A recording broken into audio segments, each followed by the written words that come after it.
tant qu'on n'a pas de toit, c'est très compliqué de se projeter dans un emploi, dans une formation, dans un stage. Je voulais une solution dans laquelle il y ait d'abord le toit qui apporte toute cette sécurité, ce retour à la confiance, cette propreté, cette dignité. Et à partir de là seulement, on peut travailler l'accompagnement au retour à l'emploi. J'ai découvert ce principe des petites maisons mobiles en bois, très répandues aux États-Unis, notamment pour les personnes en précarité de logement. Et pour moi, ça devenait une évidence en fait, qu'on pouvait aussi proposer ce type de logement à des personnes en situation de rue ici en France. Les personnes en situation de précarité ont peu de revenus, rarement le permis de conduire, ou quand elles ont le permis de conduire, elles n'ont pas forcément de véhicule.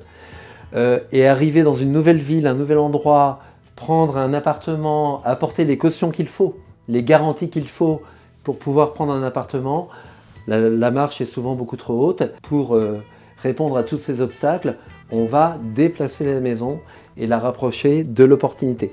Il y a plein de travail autour, notamment au niveau de l'accueil dans la nouvelle commune, le nouvel endroit où la personne va arriver avec sa maison.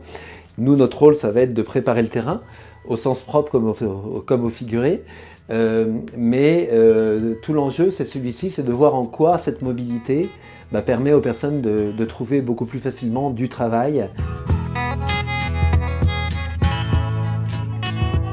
Là, en l'occurrence, la Fondation Caisse d'Épargne nous donne un financement pour financer un véhicule qui va être capable de tracter ces maisons et capable de les rapprocher des opportunités d'emploi.